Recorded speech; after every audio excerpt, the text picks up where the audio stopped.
ہمارا امام بھی تو ہمیں دیکھ رہا ہے نا، ہمارا امام دیکھ رہا ہے۔ مرزا دبیر اعلی اللہ مقاموں نے ایک پورے واقعے کو نظم کیا ہے، مال حرام پہ بات آئی ہے تو سنتے چلیے۔ بہت خوبصورت واقعہ ہے اور بہت خوبصورت جس کے جملات ہیں، جس کو نقل کیا ہے مرزا دبیر نے اشعار میں۔ بہت سی چیزیں ایسی ہوتی ہیں جس وقت آپ نثر میں پیش کیجئے تو اس کا الگ ہی لطف ہوتا ہے، لیکن اگر اسے منظوم کر دیا جائے اور نظم میں اور اشعار میں پیش کیا جائے تو اس کا ایک الگ ہی لطف ہوتا ہے۔ بھائی آج آپ دیکھ لیں، میں دعوے سے بات کہہ رہا ہوں اور ممبر سے بات کہہ رہا ہوں کہ جب ہم مصائب پڑھتے ہیں تو وہ ایک الگ ہی کیفیت ہوتی ہے، جب آپ کے سامنے میر انیس کے مرثیے پڑھے جاتے ہیں پھر ایک الگ ہی کیفیت ہوتی ہے۔ کیا کہنا، خدائے سخن کیا جادو تھا ان کے اس الفاظ میں اور اس الفاظ کی ترکیب میں، جیسے آج سارے نوحہ خان پڑھتے ہوئے نظر آتے ہیں، سارے مرثیہ خان پڑھتے ہوئے نظر آتے ہیں۔ اور احسان ہے خدا کی قسم، میرا جملہ یاد رکھیے گا، میر انیس اور مرزا دبیر کا احسان ہے ہندوستان میں فروغ عزاداری کے لیے۔ آج جتنی عزاداری گھر گھر میں پھیلی ہے نا، یہ ہمارے جیسے خطیبوں نے نہیں پہنچائی۔ یہ خطابت کی شروعات تو بھی چند سال پہلے ہوئی، جائے بزرگوں سے پوچھیے گا کتنا زمانہ ہوا ہے خطابت شروع میں، چند سال گزرے ہیں۔ یہ کوئی خطابت بہت پرانی خطابت نہیں ہے جو آپ کے سامنے ممبر پہ کی جا رہی ہے۔ ممبر سے صرف اور صرف مرثیہ خوانی ہوا کرتی تھی، مرثیہ خوانی۔ اور کربلا کا واقعہ جس وقت آپ میر انیس کی زبان سنیں گے تو آپ کو ایسا محسوس ہوگا ایک لمحے کے لیے کہ آپ کربلا کے میدان میں موجود ہیں۔ یہ معجزہ ہے، خدائے سخن ایسے ہی نہیں کہتے، مقام ہے میر انیس کا۔ خدا نے ذکر کے صدقے میں اس عظیم شخصیت کے درجات کو بلند سے بلندتر فرمائے۔ ایک سلوات بھیجیں ان کی عظمت روح کے لیے اور روح کو شاد کریں۔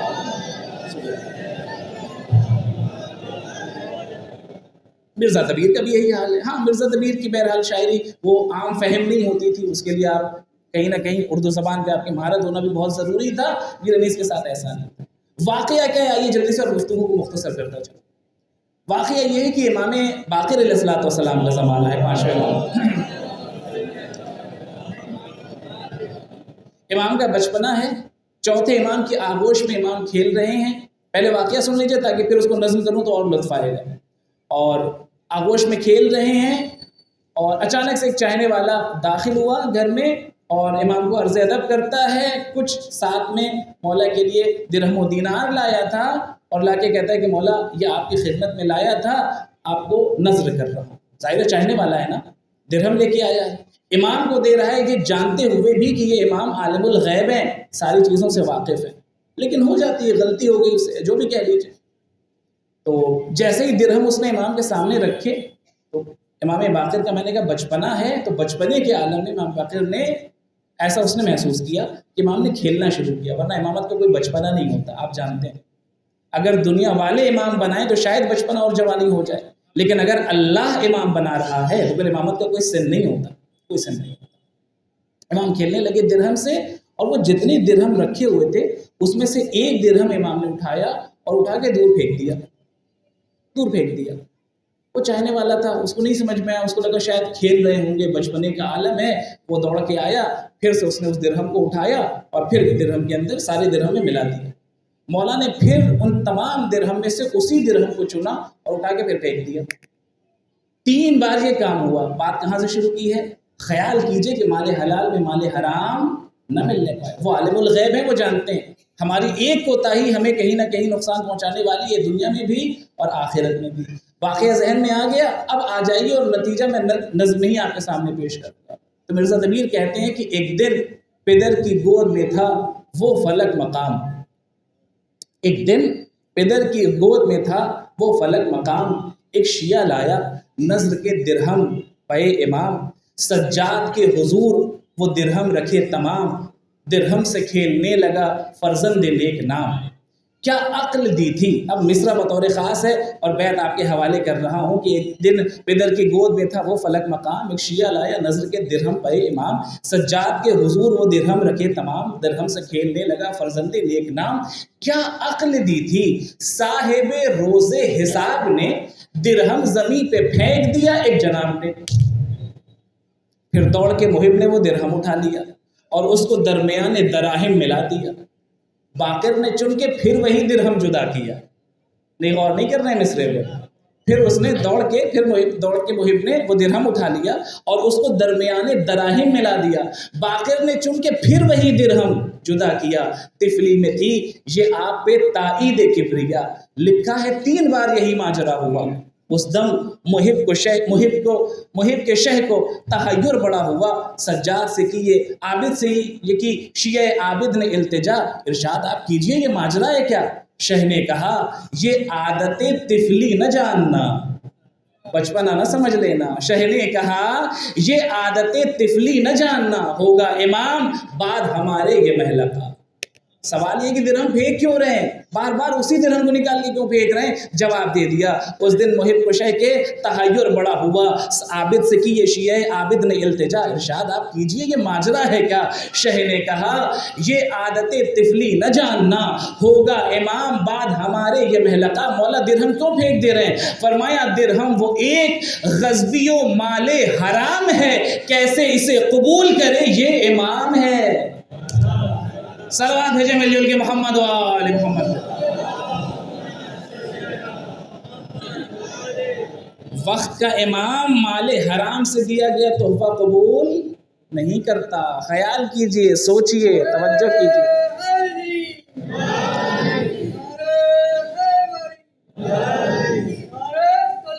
اللہم صلی علی محمد و آل. غور کیجئے زانے گرامی، ان تمام چیزوں پہ توجہ کرنا چاہیے. کہیں ایسا تو نہیں ہو رہا کہ کہیں نہ کہیں ہماری غلط فہمی ہمیں اس موڑ پہ لا کے کھڑا کر دے کہ پھر وقت کا امام بھی ہم سے تحفہ لینے میں اور ہدیہ لینے میں انکار کر دے. ہو سکتا ہے وہ نہیں جانتا تھا نا. اب کہاں سے آیا اس کی تفصیل اپنے مقام پر نہیں لکھی ہے تاریخ میں کہ آخر اس کے ساتھ ایسا ماجرا کیسے پیش آیا. امام کا چاہنے والا ہے تو ظاہر جانتا ہے کہ امام عالم الغیب ہے، لیکن کہیں نہ کہیں سے مال حرام مل گیا تھا. یہی ہوتا ہے. تو اس پہ ہمیں توجہ کرنا ہوگا اور غور کرنا ہوگا. مال حلال انسان کی زندگی میں بھی برکت لاتا ہے، آخرت میں بھی پھر اس کا اچھا مقام ہوتا ہے. اہل بیت کی نگاہ میں وہ درجہ پا جاتا ہے جو اسے پانا چاہیے، جو اس کا حق ہے. آج کی تاریخ جس ہستی سے منسوب ہے، اور چونکہ علم مبارک بھی برآمد ہونا ہے، دونوں باتیں اپنے ذہن میں رکھتے ہوئے میں آپ کے سامنے چند منٹ مسائل کے پیش کرنا چاہتا ہوں. ایک کربلا کا ہر ایک کردار اپنے آپ میں ایک مثال ہے. آج اگر ہمارے جوان چاہتے ہیں کہ ہم کسی کو اپنا رول ماڈل بنائیں، نمونہ عمل بنائیں، تو کربلا کے کردار کا مطالعہ کریں. اگر ایک جوان چاہتا ہے کہ ہم کسی نمونہ عمل کو تلاش کریں، کربلا میں جوان بھی موجود ہیں. اور اگر ایک کمسن بچہ چاہتا ہے کہ ہم بھی کسی رول ماڈل کو تلاش کریں جس کے نقش قدم پہ چل کے دنیا اور آخرت کو سوار لے، وہ بھی کربلا کے میدان میں. اور آج اسی بچے کا تذکرہ کرنا ہے. 13 برس کے ہیں حضرت قاسم. ذرا جائیے گا اور دیکھیے گا 13 برس کے سن کے بچوں کی کیفیت کیا ہوتی ہے ہمارے گھر میں. ہم لوگ بچہ شمار کرتے ہیں، سوچتے ہیں بچہ ہے، نہ سمجھ ہے، ابھی تو تکلیف شرعی بھی اس پہ عائد نہیں ہوئی ہے، اور بچوں کے طریقے سے اس کے ساتھ پیش ہوتے ہوئے نظر آتے ہیں. لیکن 13 سال کا قاسم جو معرفت کے تمام زینے طے کر چکا ہے، وہ اس عروج پر اور اس معراج پر ہے معرفت کی کہ جس وقت آئے ہیں اور آ کے اپنے چچا سے اجازت مانگی ہے. اور حسین نے پہلا سوال کیا. قاسم نے اجازت مانگی تو سب سے پہلا سوال امام نے کیا. فرمایا قاسم بس اتنا بتا دو، کیف الموت عندک، موت کو اپنے نزدیک کیسا پاتے ہو؟ تو قاسم نے آواز دی تھی، مولا احلا من العسل، شہد سے زیادہ شیریں سمجھتا ہوں. آج تک دنیا کا کوئی سائنسدان نہیں بتا سکا موت کا ذائقہ کیا ہے. موت کا کیا ذائقہ ہوگا؟ موت کوئی ذائقے والی چیز نہیں ہے. موت ایک ایسی حقیقت ہے کہ جس سے انسان فرار کرتا ہوا نظر آتا ہے، ڈرتا ہوا نظر آتا ہے، خوفزدہ نظر آتا ہے. کون ہوگا جو موت کو پسند کرے اور موت کی طرف اپنا قدم آگے بڑھائے؟ ہاں، جو موت کا ذائقہ سمجھے گا پھر وہ موت پہ اس انداز سے ٹوٹ پڑتا ہے، پھر اس کا نام تاریخ کے اوراق میں درج ہو جاتا ہے. جناب قاسم فرمایا شہد سے زیادہ شیریں سمجھتا ہوں. یہ وہ ہستیاں ہیں جن کو آپ اپنا رول ماڈل بنائیے اور نمونہ عمل بنائیے. انقلاب اسلامی کے بعد ایک جنگ چلی تھی ایران اور عراق کی، جو آپ جانتے ہیں اور بزرگان جانتے ہیں. کئی سال تک لمبی چلنے والی جنگ تھی جس میں بڑے نقصانات ہوئے. نہ جانے کتنے جوانوں نے اپنی جان کا نذرانہ پیش کیا. رہبر معظم حضرت آیت اللہ خامنائی اس زمانے میں پریزیڈنٹ تھے. کہتے ہیں کہ کسی پروگرام میں ان کا جانا ہوا اور جب وہاں وہ تقریر کر رہے تھے، تقریر کرنے کے بعد انہوں نے محسوس کیا کہ جیسے کہ کوئی بچہ ہے جو ان سے ملاقات کرنے کے لیے بہت بیتاب ہے. اسے سیکیورٹی والے روک رہے تھے، جانے کی اجازت نہیں ہے، تم نہیں جا سکتے، ملاقات نہیں کر سکتے. بہرحال ایک سیکیورٹی ریزن بھی تھا، ایک اتنے بڑے عہدے پہ بھی تھے اور خطرہ بھی تھا ان کی جان کو. حالات جو تھے وہ پیش نظر آیا. بار بار وہ بچہ ضد کر رہا تھا، چونکہ بچہ تھا اور یہی سن رہا ہوگا 12-13 سال. ایک مرتبہ رہبر نے خاص طور سے کہا کہ اسے آنے دو، اسے اجازت دے. کربلا والوں کے کردار کو اپنے کردار کے اندر ڈھال لیجیے، پھر دیکھیں آپ کس مقام پہ پہنچیں گے، کس مقام پہ پہنچیں گے. اور یہ جو میں کہہ رہا ہوں نا، ایران عراق جنگ، وہ ایران عراق جنگ تھی ہی نہیں، نام تھا عراق اور ایران کی جنگ کا. وہ دروازے ایران اور امریکہ کی جنگ تھی جو آج آپ دیکھ رہے ہیں. بظاہر نام ہے کسی ایک ملک کا، لیکن اصل جنگ چل رہی امریکہ سے. اور ایران کمزور تھا، ابھی انقلاب آیا تھا، نئی حکومت تھی، پریشان حال تھی قوم، اور وہ تمام افراد جن کے ہاتھ میں ساری ذمہ داری تھی. جب بچے نے بہت اصرار کیا، بہت ضد کیا، تو رہبر معظم نے اسے بلایا اور کہا کچھ کہنا چاہتے ہو، کوئی بات ہے، کچھ خواہش ہے، کوئی سوال ہے؟ تو اس نے کہا صرف ایک خواہش ہے جو میں آپ سے کرنے کے لیے آیا ہوں. 12-13 سال کا بچہ ہے، لیکن کربلا کے واقعے کو اس نے دل میں بسایا، کردار میں بسایا. جملہ سن لیجیے.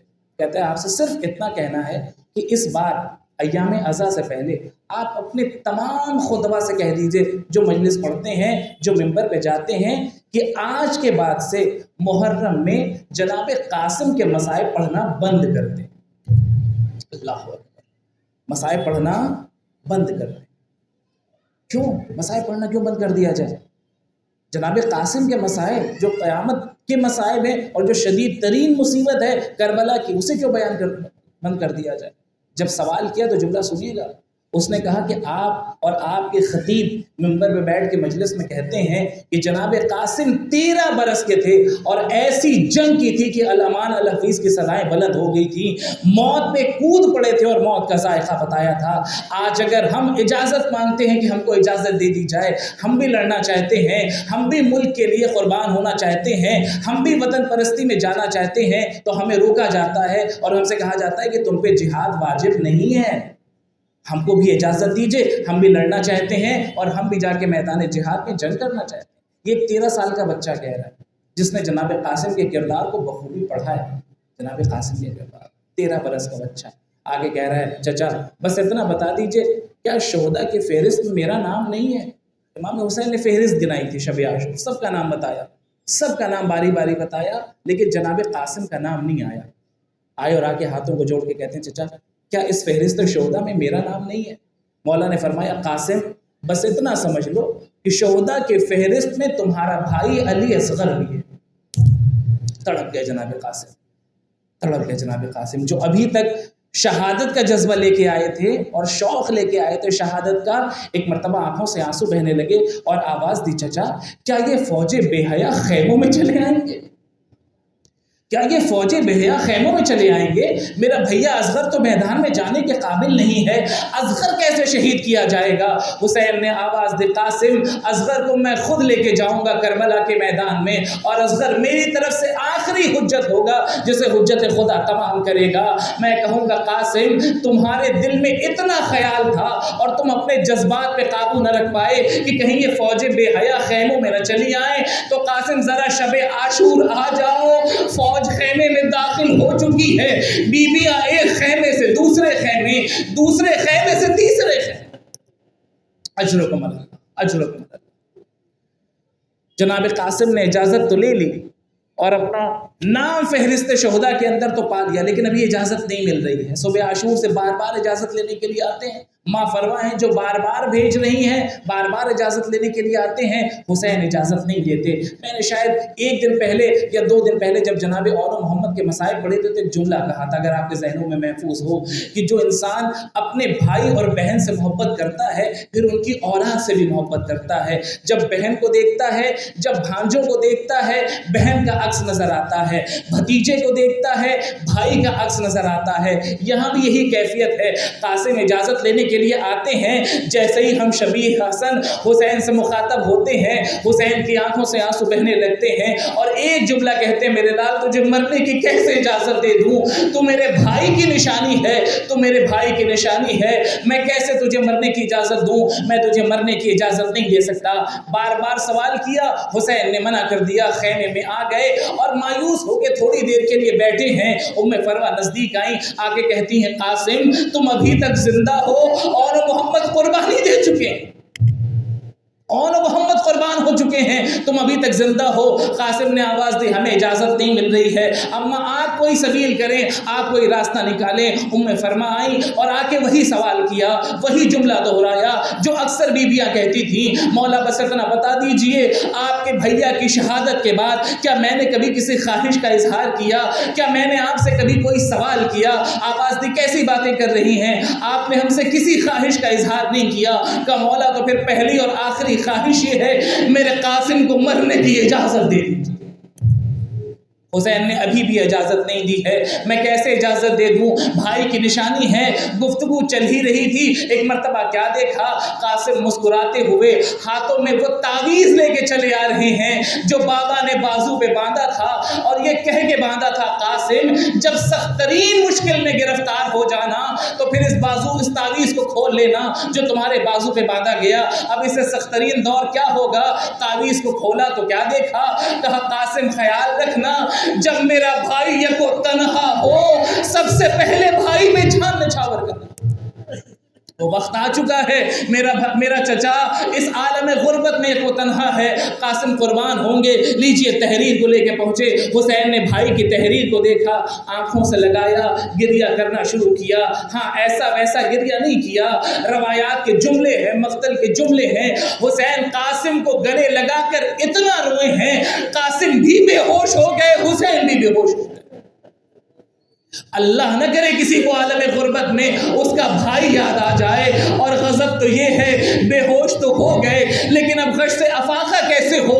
پانی تو موجود ہی نہیں ہے، مجھے نہیں معلوم ہوش میں کیسے آئے۔ اور وہ منزل بھی آئی جب قاسم کو آمادہ کیا گیا، تیار کیا گیا۔ ایک طرف سے حسین ہیں، ایک طرف سے عباس غازی ہیں۔ قاسم کو سوار کیا، خود سے سوار ہونے کی حالت میں نہیں ہے، گھوڑے پہ بٹھایا، اور اب یہ حسن کا لال پہنچا، رجس پڑھتا ہوا پہنچا۔ علی کا پوتا ہے نا، حسن کا لال ہے، جس نے حسن کی شجاعت جمل میں نہیں دیکھی ہے، آئے کربلا میں قاسم کی شجاعت دیکھے۔ وہ شجاعت اور وہ دلیری دکھائی ہے قاسم نے۔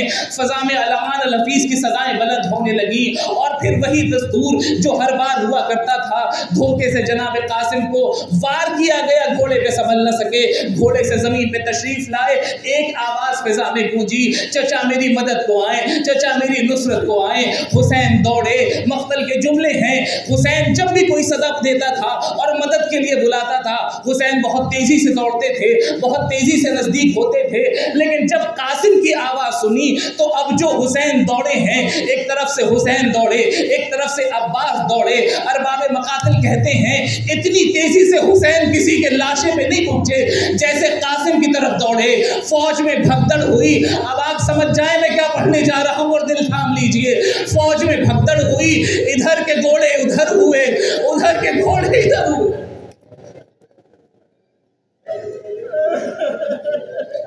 قاسم کا لاشا زندگی میں پامال ہو گیا۔ حسین نے کیا کہا تھا شب عاشور، قاسم تمہارا نام بھی شہداء کی فہرست میں ہے، میرے لال سب سے سخت ترین شہادت تمہاری ہوگی، لیجئے سب سے سخت ترین شہادت ہے۔ قاسم کا لاشا تقسیم کیا جا چکا ہے، میں کہوں گا مولا آپ پہ بھی بڑا ظلم ہوا، آپ کے لاشے کو بھی پامال کیا گیا۔ کربلا کے شہداء میں 2 لاشیں ہیں جنہیں پامال کیا گیا، جناب قاسم کا لاشا، سید الشہداء کا لاشا، لیکن دونوں میں فرق ہے۔ سید الشہداء کا لاشا پامال کیا گیا حسین کی شہادت کے بعد، قاسم کا لاشا پامال کیا گیا قاسم کی زندگی میں پامال کیا گیا۔ جب گھوڑوں کی ٹاپیں پڑتی تھیں، قاسم نے ایک جملہ کہا تھا نا، اے چچا میری مدد کو آئیے، چچا میری مدد کو آئیے، میری مائیں بہنیں سن رہی ہیں، صاحبان اولاد کا مجمع ہے، جملہ پہنچ جائے تو گریہ کے لیے کافی ہوگا۔ وہ قاسم جنہوں نے چچا کو مدد کے لیے بلایا تھا، اب جو گھوڑوں کی ٹاپیں پڑنے لگی، اب لہجہ بدل گیا۔ بچہ جب مصیبت میں گرفتار ہوتا ہے، اپنے اپنی ماں کو صدا دیتا ہے۔ قاسم نے تڑپ کے آواز دی، اے اماں قاسم کی مدد کو۔ اجر و کمال اللہ، اجر و کمال اللہ۔ حق گریہ یہی ہے، گریہ کا حق یہی ہے۔ اس انداز سے گریہ کیجئے کہ ام فروا آپ کو جزا دیتی ہوئی نظر آئے۔ قاسم پہ ایسے گریہ کیجئے جیسے اس تقسیم لاشے پہ گریہ کرنے کا حق ہے۔ ہاں حسین نے لاشے کو اٹھایا، لاشا ہے ہی کہاں، جسم کے ٹکڑے ہیں جسے گٹھری میں حسین نے بٹورا، کس دل سے بٹورا مجھے نہیں معلوم۔ اب یہ حسین کا نصیب ہے، یہ حسین کا مقدر ہے۔ ابھی قاسم کے تقسیم شدہ لاشوں کو بٹور رہے ہیں، تھوڑی دیر گزرے گی پھر برابر کا بھائی شہید ہوگا، پھر چند قدم آگے بڑھیں گے ایک بازو ملے گا، چند قدم آگے بڑھیں گے دوسرا بازو ملے گا۔ علم اٹھنے والا ہے نا، علم برآمد ہونے والا ہے، تو دو جملہ سن لو اس غازی کے حوالے سے۔ ہاں یہ وہ غازی وہ ہے جس پہ بھائی کو بڑا ناز تھا، بھائی کو بڑا بھروسہ تھا، اور جس وقت حسین نے عباس کے بازو اٹھائے، حسین کے دل پہ کیا گزری مجھے نہیں معلوم، لیکن حسین سے زیادہ بھروسہ کسی اور کو بھی تھا، اور وہ کس کو تھا؟ وہ عباس کی ماں ہے جسے اپنے غازی پہ اتنا بھروسہ کہ جب تک میرا غازی زندہ ہے تب تک زینب کے پردے پہ آنچ نہ آئے گی۔ جب یہ قافلہ مدینے سے چل رہا تھا، دو جملے مجلس مکمل ہو گئی، تو عباس کو لے کے بقیع پہنچی تھی، رسالت میں آپ کے روزے پہ آئی تھی، ایک ہاتھ عباس کا روزے پہ رکھا، ایک ہاتھ قبر پہ رکھا، ایک ہاتھ اپنے سر پہ رکھا، بازو پہ کتنا بھروسہ ہے ماں کو دیکھ لیجئے کہ عباس ایک وعدہ کرو، جب تک بازو سلامت رہیں گے، میرا قاضی سے میرا حسین سلامت رہے، میری زینب کا پردہ سلامت رہے، یہ بازو پہ بھروسہ ہی تو ہے۔ بیٹے نے بھی وعدہ کر لیا، بیٹے نے وعدہ کر لیا، اماں یہ وعدہ کرتے ہیں جب تک بازو سلامت رہیں گے زینب کے پردے پہ آنچ نہ آئے گی، اللہ نہ کرے کسی کا بھروسہ ایسے ٹوٹے جیسے ام البنین کا ٹوٹنے والا ہے۔ بشیر منادی لے کے آیا اور فضا میں ایک آواز بلند ہوئی، اے اہل مدینہ، مدینہ رہنے کے قابل نہیں رہا، عباس مار دیے گئے، علی اکبر شہید کر دیے گئے، فرزند زہرا حسین شہید کر دیا۔ کوہرام مچا بیویوں میں ایک ضعیفہ سب سے آگے آئی اور آ کے کہتی ہے بشیر کس کی سنانی لے کے آیا ہے، کس کی شہادت کی خبر لے کے آیا ہے؟ کہا اے بی بی نبی کا نواسہ قتل کر دیا گیا، نبی کا نواسہ مار دیا گیا۔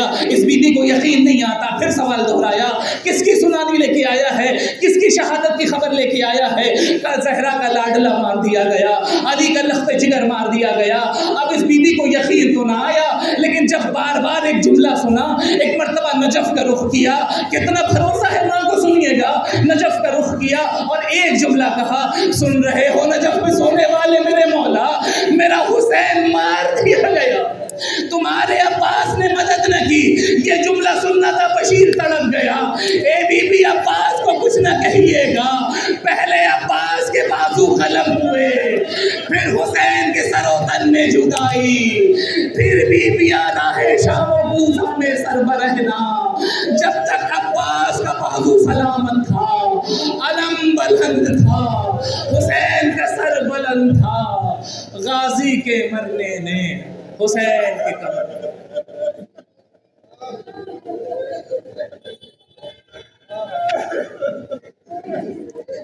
انا للہ انا الیہ راجعون، رضا بقضائہ وتسلیما لامرہ، فسيعلم الذين ظلموا أي منقلب ينقلبون، ألا لعنة الله على القوم الظالمين۔